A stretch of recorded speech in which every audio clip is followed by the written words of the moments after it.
Ilang taon ko na to inaano eh. O, tara, tira na tayo. Kailan nga ba yung ano natin, prelims? Kailan yung prelims natin? Mag-prelims to 8 to 12, Doc. 8 to 12? Ano ang date ngayon? So 8 to 12, pwede pa ako mag-meeting sa inyo next week. Ay, next week na.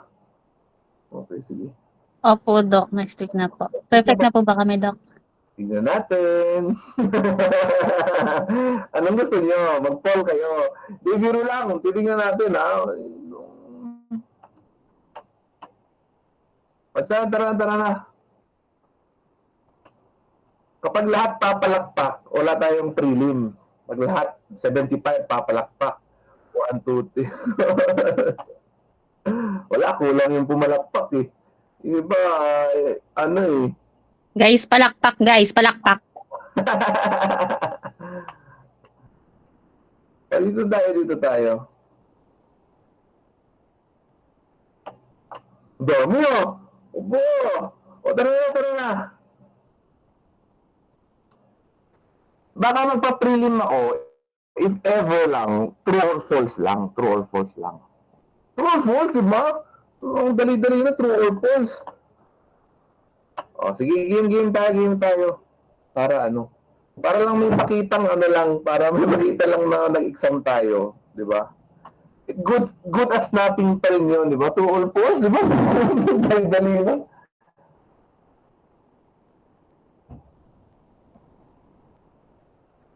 Tara. Game tayo. Kalahati lang naman ng ano ko dito. O sige, geriatric optometry, visual assessment, o yung pag-check na mismong geria na, no? Yung may edad na. Okay, so visual impairment is important health problem in elderly. So almost lahat no ng mga matatanda merong kapansanan sa mata, no? Meron kung wala mang grado, papaumpisang cataract, no? Papaumpisang drusen. Okay? So ano pa no? Siyempre yung optical medium mo from being transparent it becomes a little bit opacified, no? So it explains bakit some of them cannot achieve perfect 20/20.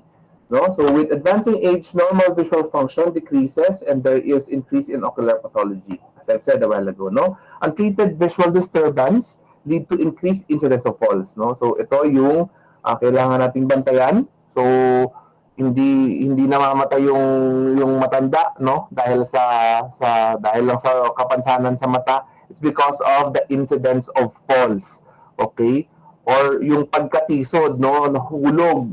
Okay? And as we all know, yung bone cells kasi, yung bone structure, kapag bata kasi yan guys, pwede pang mag-regenerate yan. Pwede pang sample, nabalian ka, pwede pang maibalik. Kapag matanda na kasi, it doesn't regenerate anymore.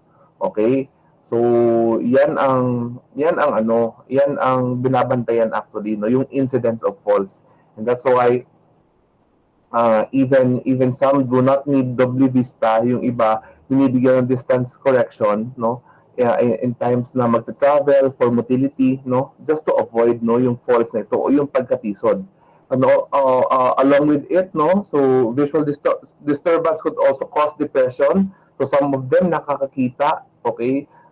On the onset of visual disturbance or for example may sakit sa mata, okay, syempre hindi na nila makita yung mga anak nila, okay, yung mga apo nila, no? So it's very sad. It's a sad truth sa mga matatanda.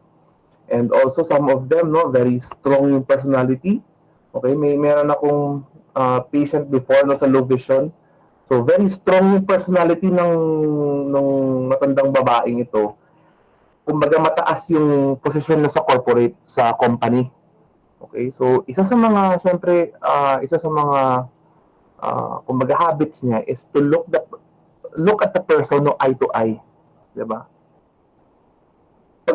Pagka tumingin kasi eye to eye, ang dami mong ma-digest, madami kang pwedeng makuha diyan na information di ba? So when you look eye to eye, di ba, parang it means parang respect. Okay? When looking at someone eye to eye, di ba, parang kumbaga parang for example, ako yung boss, di ba, parang mai-intimidate ka. No. Yung matandang babaeng ito, medyo early pa nagkaroon ng macular degeneration dahil medyo grabe siya mag-smoke eh. In times na stress siya, grabe mag-smoke. Ngayon, early yung onset niya ng macular degeneration, siguro 58, 57 pa lang nagkaroon na siya. So isa sa mga struggles niya is hindi siya makatingin na ng eye to eye kasi nga yung gitna ng paningin niya maitim na o blurry na. So pag tumingin siya, gumaganon siya diba? So parang patagilid, peripheral yung ginagamit niya. So di ba parang di ba parang pag ganyan ko tumingin sa tao, di ba parang ano ba to? Parang awkward naman to, di ba? Parang tapos pag nagkakausap pa kayo, di ba? Tapos gaganyan-ganyan ka tumingin, di ba? Parang yun, besides being awkward, parang hindi ka nakakagain ng respect. So, yun yung isa sa mga bagay that saddened her. Okay? And eventually, she quit corporate at an early age, siguro 59. Hindi pa siya nag-ano ng retirement niya dahil lang sa early onset na macular degeneration na yun. No? So, pag mga ganun kasi, pag ganun, hindi mo na ma-treat yan actually eh. Hindi mo na mabalik yung 2020 kasi sira na yung macula eh. Diba? And yun. And depression could actually lead to social isolation. Okay? Kasi hindi naman na nakakita. Siyempre, pagka hindi ka nakakita or medyo decreased na yung paningin mo o pangit ka nakabanding, parang gano'n ang dating dyan. Diba? Pero pagka hindi ka, diba, parang, ay, pangit naman itong kabanding. Diba? So, yung low vision or yung gerya na may sakit, diba? Mas mabuti na lang na siya mag-isa. Diba? And yun, dependency. So, isa din to, yung dependency. Okay? Kumbaga, asa na lang sila. So, ayun. So, kaya kumbaga, malaking factor yung geriatric optometry. Because sabi ko nga, 70%, 80%, talagang mangangailangan ng eye care yan. Diba? Yun. Active screening for visual impairment should be a part of health examination. Siguro once a year or 6 months depending sa symptoms. Pero sagado lang actually guys, pag mga elderly, hindi siya ganun ka-aggressive eh. Not unless may mga diabetes or cataracts. Okay, so yun. Pero yun, just active screening lang if may onset ng cataracts. Okay? So, yun lang yun, for elderlies. And lastly, elderly should have visual assessment 1 or 2 years for early detection and prevention of permanent visual impairment. Also, siguro specifically for glaucoma. Specifically for glaucoma talaga. Yan ang usually binabantayan. Just this week guys, parang tatlo akong referral sa Opta just for glaucoma. So, very very common sign very common symptom, sakit lang ng mata. Okay? Tapos updated pa naman din yung salamin. Kasi sometimes salamin din yan eh. Na sumasakit yung mata. Siyempre pinipersa nila yung kakaunting karampot na diopter na na kulang. So pipersa nila yun, pwedeng sumakit ng mata, Pero yun, maganda sana na masama sa screening, ng pag-check sa mata is yung IOP, intraocular pressure. Napakamalaking tulong yun, So it could really eventually save your patient's eyes, So kita nyo naman yung mga effects nito, Incidence of falls, depression, social isolation, dependency. And yun, ang isa sa pinakamasakit kasi sa life ng isang matanda na parang napapabayaan siya. Okay, kaya mahalaga na kumbaga at a late age or at an old age na ikipagsalamuha pa siya. Kaya nga sabi ko doon, parang na-mention ko ata last time na when you say that you are healthy, tatlong aspeto yan. Una is of course physical, number 2 is mental, and third is social aspect. Dapat socially, active siya. Nakikipagsalamuha pa rin siya. So yun. Next, first assessment, of course, is case history. Number 1, first bullet to obtain an understanding of patient's problems and needs. Ano ba talaga yung problema? Okay, specific tayo. Ano gusto mo ma-achieve? Okay. And of course, to get the rapport of the patient. Makuha mo yung loob ng pasyente mo. It's very good, na kumbaga, paging yung pasyente mo para makuha mo yung loob nyo. Para siyempre, maganda yung yung daloy, yung flow ng assessment. Shape the sequence of examination and assessment procedures and design of treatment programs or referral. So, when you look at your case record, soon, you're going to have your case records. Ang dami dyan, Dami-dami dyan. From case history, mga meds, mga preliminaries, okay?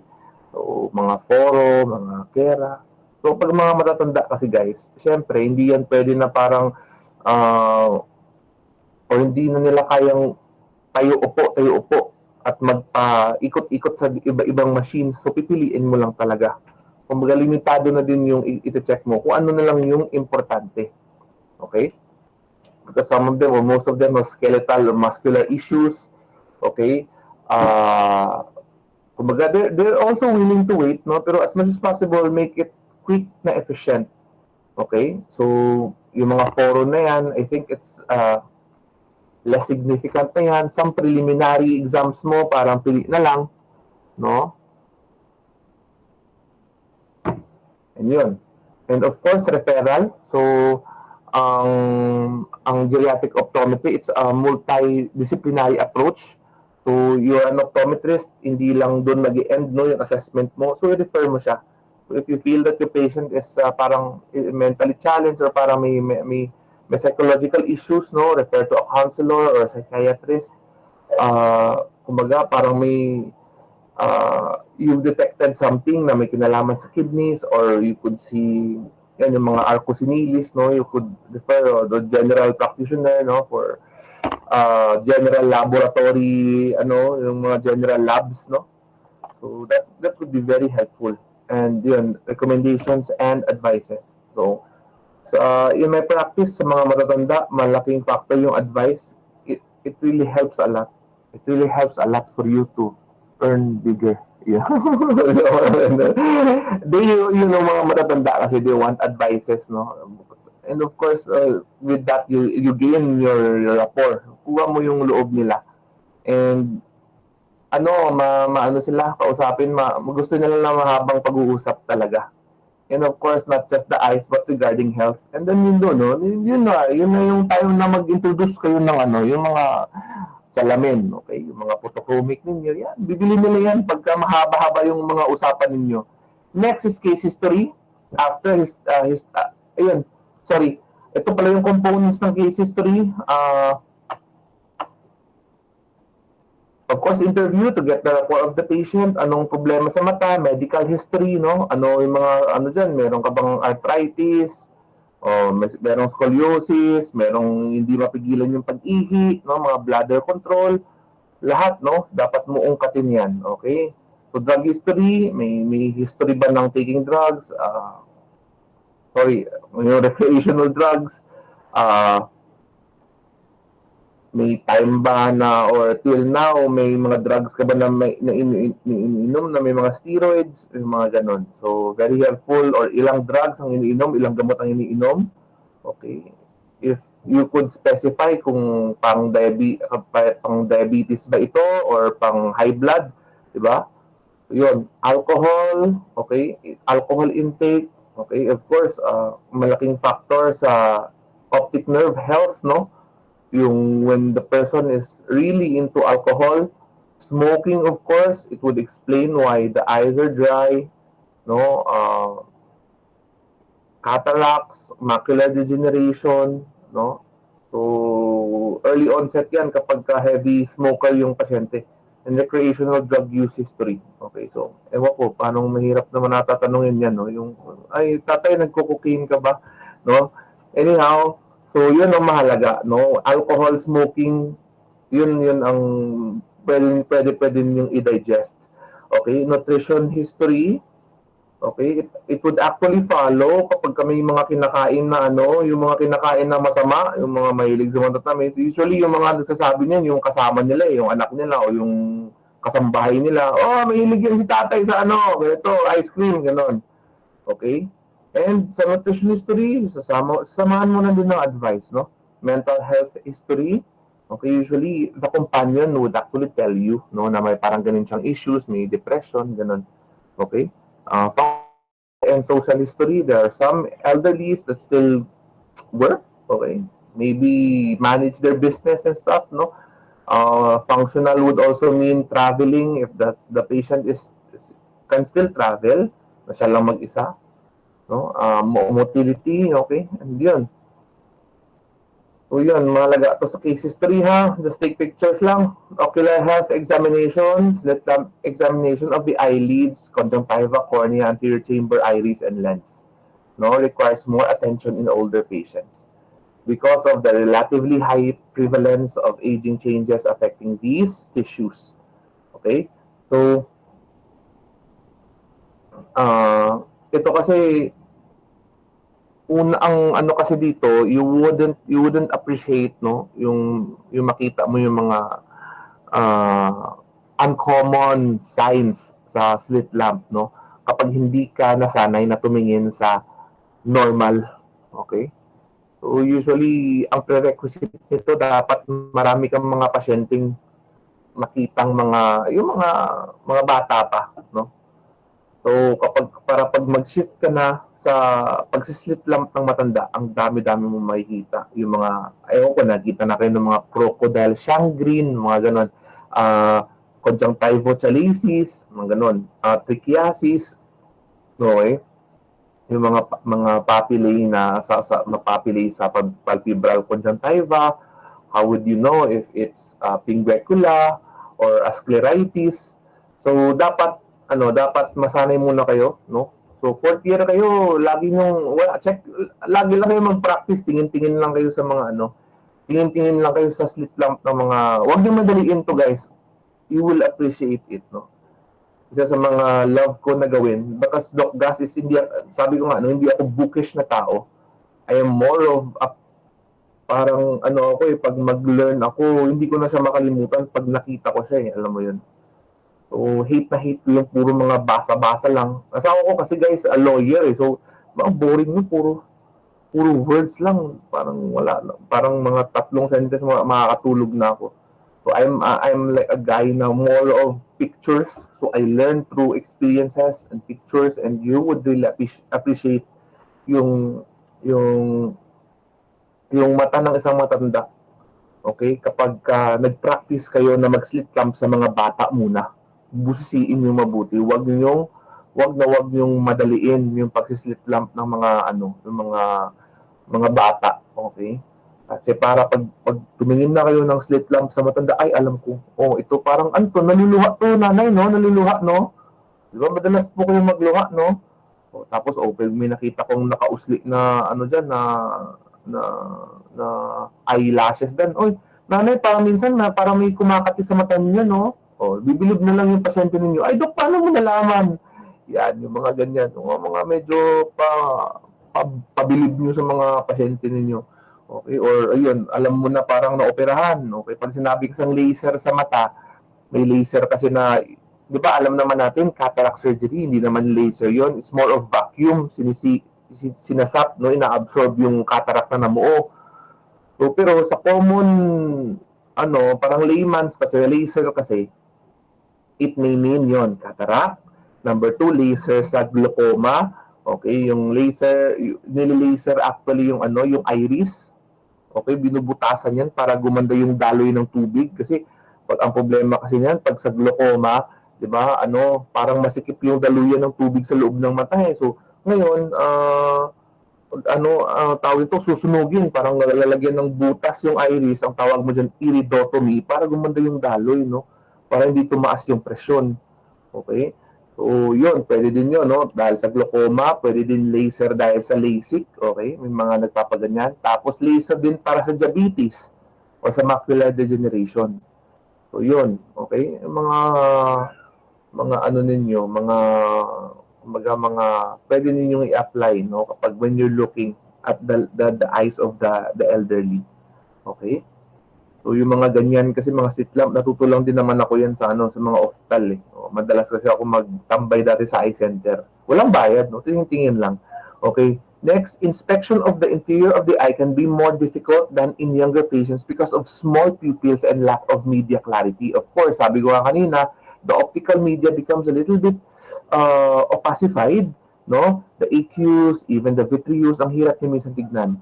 kahit na kahit na ilang beses niyo yung sa ophthalmoscope ninyo, ilang beses niyo siyang ikutin, ay parang malabo pa rin to, parang hindi siya lumilinaw dahil yun sa pag-opacify ng different optical media. And along with it, syempre, yung iris, okay? Okay. Hindi na siya ganoon ka-dilated. So, constricted na nga siya, tapos mag-shine ka pa ng light, mas lalo pang magko-constrict, liliit pa. Hirap ka ngayon tumingin sa loob, no? So, yun. Easier observation is possible by using small diameter ophthalmoscope. Meron yun sa ophthalmoscope ninyo, parang buting-ting na ganito, no? And perhaps reducing illumination level. So, pwede din yun, no? Patayin yung ilaw para dumilate ng konti, pero patayin yung general na ilaw sa loob ng kwarto, tapos yung ilaw sa ophthalmoscope, paliitin nyo, very, very dim, yung pinaka-dimmest, bago mamatay. So, yun. Next, tonometry should be performed routinely on older patients because of the higher incidence of raised intraocular pressure and glaucoma. So, ito na dapat tayo ngayon, no? Dapat, huwag na nating ismulin itong mga glaucoma. Okay? Yes, no? Maganda yung mindset na, siyempre, maka-sale ka sa, sa patient mo, no? That's a given na naman eh. Diba? Kasi doon na, yan naman talaga ang bread and butter ng optometrist eh.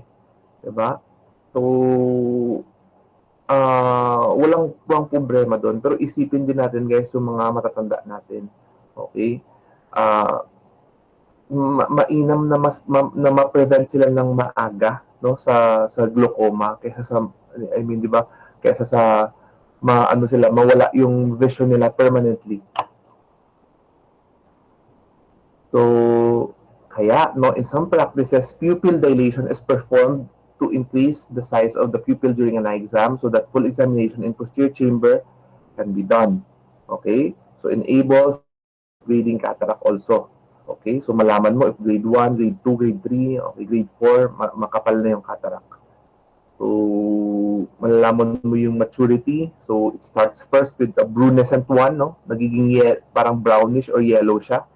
So, it happens because of the clumping of the cells, no, ng cataracts. Okay, so yun. And in refraction, the older population experiences significant changes in refractive error. So, usually plus talaga yan. Ang paghina kasi ng crystalline lens or ang paghina ng mata, nagsa-start kasi yan sa malapit eh. Diba?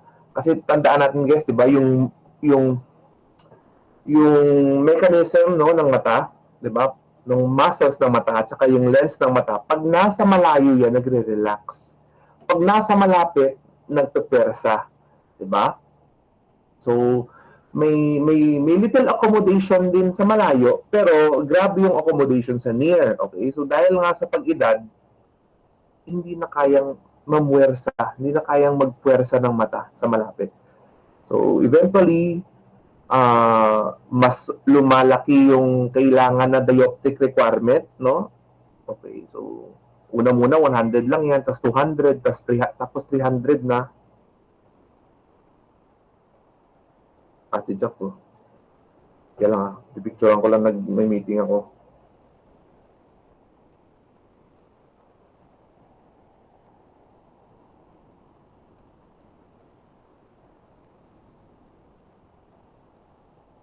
So, una muna sa malapit and then eventually naapektuhan na din yung malayo. So, even yung accommodation sa malayo naapektuhan. That's why merong nag-create ng plus na lens sa distance. Okay, or hyperopia sa distance. So, in elderly, what to expect, no, there are cataractous changes in the lens and they precipitate rapid changes in diffraction. So, myopia, kapag nuclear sclerosis, okay, nuclear sclerosis kasi yung yung kumakapal yung gitna ng lens, no? Okay, kumakapal yung gitna ng lens, yung gilid wala masyadong cells, no?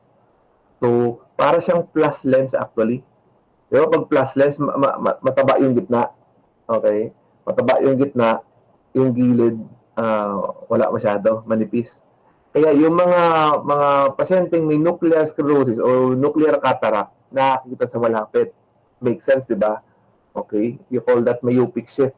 So tumataba kasi yung nucleus nasa yung cataract nasa gitna, so tumataba siya para sa nagiging plus lens. So kaya nakakita sa malapit. Ayun, pag tumingin sa malayo yan, malabo na. Eh, yung mga sinasabi ng mga lola nyo, sabi nila na parang babalik yung paningin, nakakita sa malapit, hindi nila alam, nagkakakatarak na pala sila. Okay? So, yabang mo, nakakita ka sa malayo. Sige nga, tingnan mo ako yabang mo, nakakita ka sa malapit. Tingnan nga doon sa malayo. Di ba? Tapos gaganon na yan, no? Liliit yung mata. Okay? Yung pala, nagkakakatarata na si Lola. Okay, next naman, cortical cataract during incipient and immature age stage, or you call that incipient, no? So, kumakapal naman yung gilid. Okay, kumakapal naman yung gilid, manipis naman yung gitna. So, para siyang minus lens, no? So, kaya pag ganyan, nakakita ka sa malayo, pero yung malapit mo, boplax, okay, hindi ka makita. Parang normal lang din na parang hyperope lang din, no? Parang hyperope lang din siya. Okay? Parang presbyop lang, pero presbyop with steroids. Okay? Parang medyo mas mataas siya ng konti. Mataas yung plus lens niya. Or mataas yung pagiging hyperope niya. Okay? Now, often, an individual's refractive status is changed substantially as a result of cataract surgery. For a while lang, guys.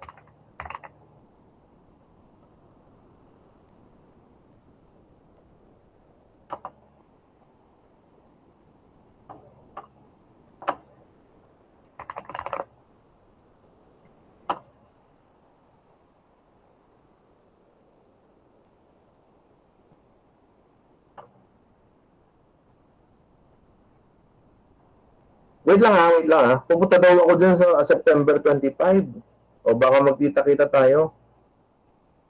Pero,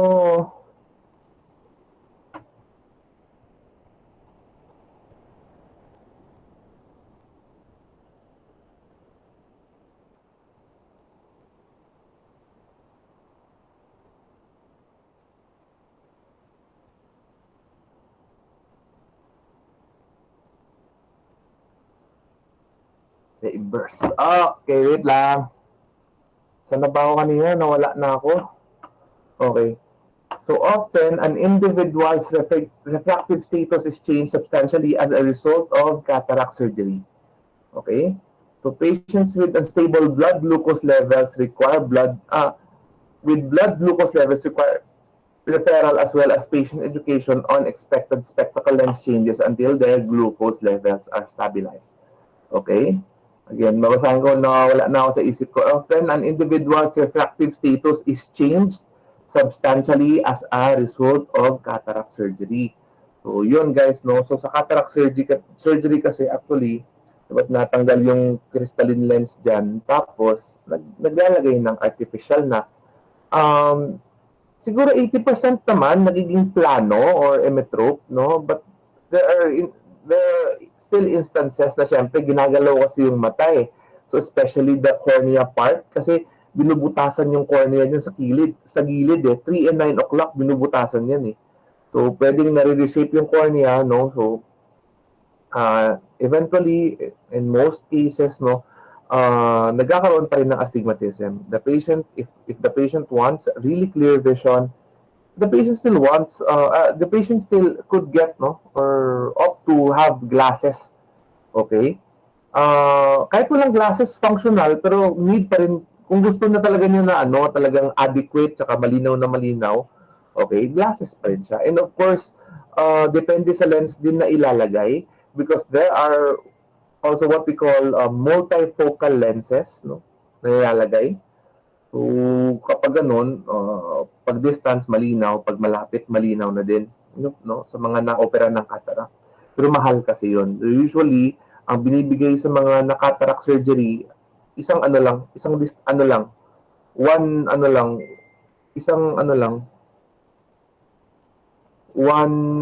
tawag nito? Isang distance lang. So, sa pang malayo, pang far lang yung kinokorek. Okay? Eventually, ang mga pasyenteng nagkaroon ng cataract surgery, magkakaroon pa rin yan ng reading glasses. No? Pero at least, mas functional na sila. Hindi na sila bulag. Di ba? Better yun kaysa sa bulag sila. Tama? So, patient with unstable blood glucose levels require referral as well as patient education on expected spectacle lens changes until the glucose levels are stabilized. Yes. Usually, pag may diabetes talaga yung mga pasyente,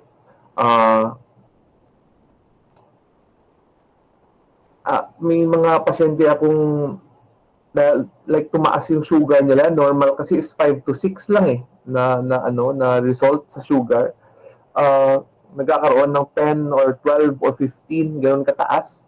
So from a grade of plano, it could get high, no? As high as 300. And kapag mag-stabilize na, umokay na, pwedeng bumalik ulit sa plano. Okay, ganun yung kalala, no? Kaya ang diabetes talaga napaka-traidor talaga, no, sa mata. So yan ang kailangan nating kayo maliliit, bata pa kayo. So kapag nasa lineage ninyo or nasa ninyo sa kumbaga nasa family ninyo na may mga diabetes, well, better na as early pa lang as now, no, start na kayo mag-exercise, conscious na kayo sa mga pagkain ninyo. Okay, kasi you would never know yung effect nito, no, sa kalusugan and especially sa mata. So, okay na siguro to, guys. Okay, so final decision ko, true or false na lang tayo, ha. So, true or false, very obvious answers. Okay? True or false lang, 1 to para lang may exam kayo. Okay? Sige. And then siguro midterm doon ng mas madaming coverage. Baka 1 to 25 lang o 30, okay na siguro 'yun. 25 to 30, grabe naman, true or false, may may nag-iyak pa. 25 to 30 lang. Oh. Hindi yung tricky. Lang, parang obvious na alam nyo. Ganun. Okay, guys? So, thank you sa pakikinig. No, we'll continue next week. Hindi. Next week na. Next week mag-exam tayo. Ang exam natin, online lang din, no? So, wala din naman ako makakapunta dyan di ba? So, online lang and true or false. Di ba? Magreklamo ka pa, may magsasad face pa. Okay na tayo. Thank you, ha? Yes. Anissa. Dok, pwede makahingi kami ng copy ng PowerPoint po. Hihingi ka pa ng copy. Ayos ka talaga, Anissa. Sige, mamaya, natin. Tapos Thank you po, Dok. May dalawa kang may monitor ka, ganyan. Lagay mo muna dito sa gitna, o gigilid. Tapos yung exam ko, tapos true or false. Di ba? Tara na, okay na tayo. Prelim pa lang naman Thank you sa inyo. Okay, bye-bye. May may mga tanong pa ba kayo? Baka may mga tanong kayo bago ako umalis? Wala na? Isang palakpak naman dyan. Thank you. Wala na? Okay, thank you guys. Salamat sa pakikinig. See you next week. Announce ko na lang sa mga natin. Announce ko na lang sa mga class representative ninyo, ha? Okay? Dok? Yes. Pati po wala yung una niyong present nung introduction. Thank you po. Ito talaga naka-perfect. Anissa, ha? Grabe ka naman. Sige. Bibigay ko mamaya. Sige na. Okay na tayo, ha? Na Thank kayo. you, Dok. Na kayo. Alam ko, gutom na kayo. Doc. Double rice. Thank you po. Thank you, ha? Sige. Okay, Doc. Bye. Okay, pupunta ako dyan 25. Thank you.